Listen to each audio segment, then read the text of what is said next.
And You told me earlier that how it's just reading Ezekiel as you're preparing to preach this weekend, that the judgment and the gloom is overwhelming.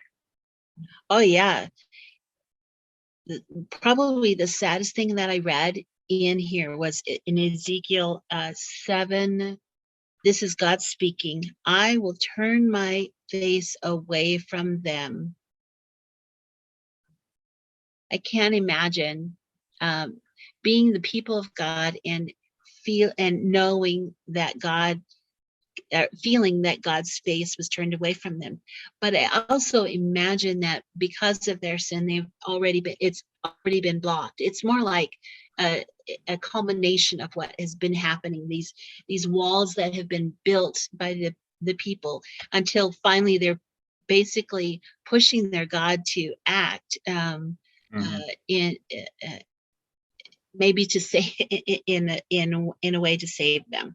That they will be brought back. There'll be a time when God's not hiding his face anymore. Yeah, he talks about a third is going to of the people are going to be like this, and then a third of the people are going to be like this, and then a third of the people.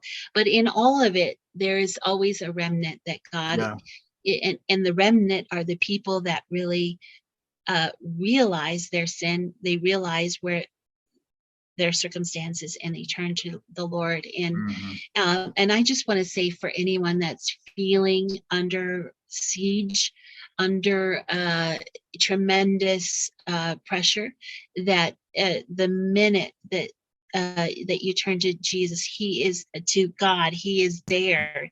He is a God of second, third, fourth, many chances, and he will he hears your voice. If you're looking at Ezekiel chapter 12, he starts talking again. Boy, God was really busy in speaking through Ezekiel and constantly talking to them and demonstrating a God that is after reconciliation. And so it says, the word of the Lord came to me. This is in verse 1. Son of man, you are living among a rebellious people. They have eyes to see, but they do not see, and eyes to hear, but do not hear, for they are a rebellious people. And then if you skip all the way to verse 15, they will know that I am the Lord when I disperse them among the nations and scatter them among the countries. But I will spare a few of them from the sword, famine, and plague, so that in the nations where they go, they may acknowledge all their detestable practices. Then they will know that I am the Lord. All I can say is that there are times when our sin hides us from God, not necessarily God hiding from us, but that our sin or our rebelliousness or our independence, and yet in a moment, in an instant, things can change. And I remember hearing about a friend of my mom's that was at his deathbed and had denied Christ the whole lot of his existence. And in the moment that the last breath of his last breath was taken, you could see that he was looking off and turned his head away from the people that were gathered around him, grieving over his loss, grieving over his life.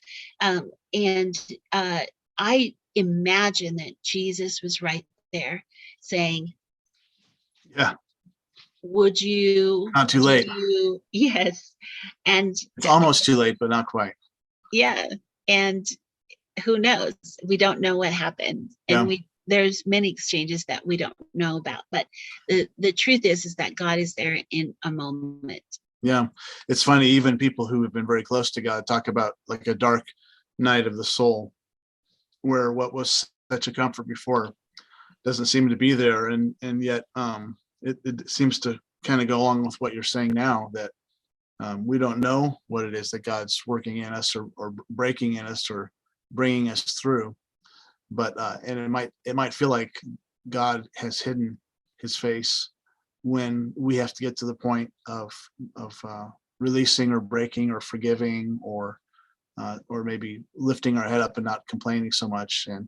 And then God, who seemed to be miles away for years in some cases, is amazingly right there. And it's such a beautiful thing to hear stories of people, and we see this in church, people that have been far from God, even though God wasn't far from them. But something shifts, something breaks, something's repented of, and then, like you said, God is right there, and we realize He's been there the whole time. So in chapter 16, verse 15, something that's really zinged me was, it says, "But you trusted in your beauty and you used your fame to become a prostitute." And I think that when we settle for the things that are very attractive to uh, us without God, then really we prostitute ourselves. We give up our inheritance. We go into exile, or we go into captivity. And I just want to encourage everybody today, again, that God is on the move. He will deliver you. He will go where you are. And just take a moment, breathe Him in, ask Him to come into your life, into your circumstances, and know that He is a God on the move.